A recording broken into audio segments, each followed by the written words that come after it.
Joe Biden reste très mystérieux sur sa propre candidature, à sa propre réélection à la présidence des États-Unis. C'est normal ou pas? Oui, c'est complètement normal. Bonjour Katharina. Je vais vous dire, d'expérience, à la seconde où un président n'est plus candidat, il devient, dans le jargon américain, un lame duck, un canard boiteux.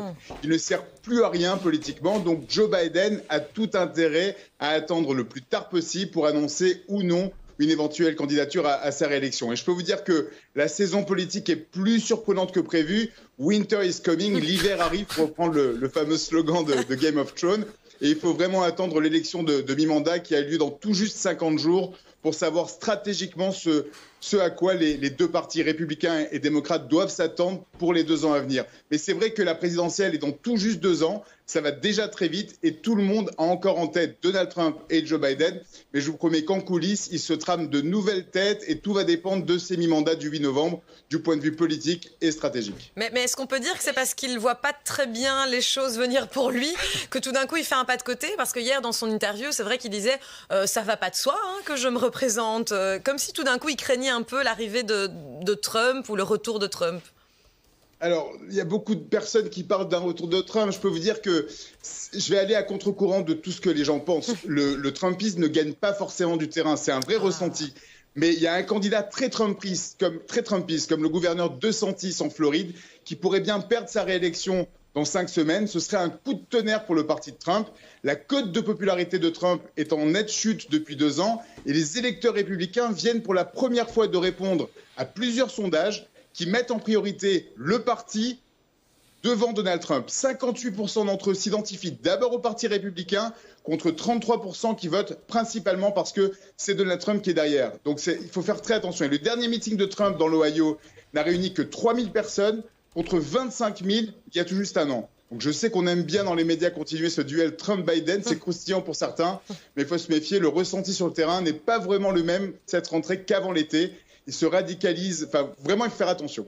David, moi j'ai une question pour vous. Il y a un truc, une interrogation qui me prend là. Mais que devient Kamala Harris?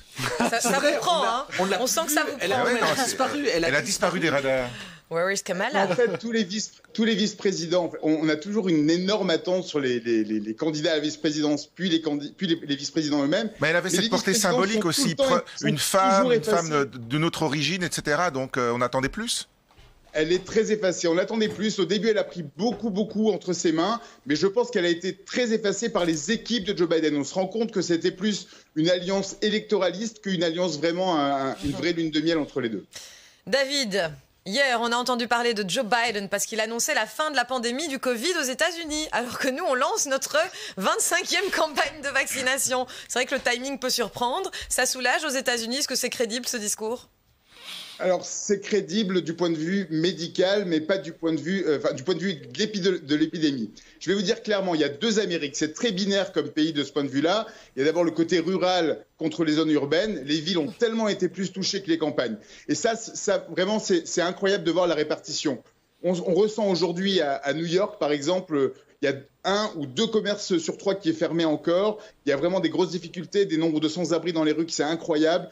À Los Angeles, les étudiants préfèrent vivre dans leur voiture plutôt que d'essayer de trouver des logements. Donc on est dans une vraie crise économique. La crise pandémique semble être derrière. Il reste quand même environ 400 morts par jour en moyenne aux États-Unis contre 3000 au moment où Joe Biden a pris le pouvoir et est rentré à la Maison-Blanche. Mais c'est vrai que du point de vue pandémique, Joe Biden suit le CDC, le Center for Disease Control, et donc il suit ses recommandations et la pandémie semble être derrière. Mais c'est vrai aussi qu'à la télévision, on continue à voir les relances pour les boosters. Il y a un nouveau vaccin, particulièrement avec le nouveau variant qui est en train de sortir. On encourage les personnes de 60 ans et plus avec des préconditions à se faire vacciner le 2e ou le 3e booster.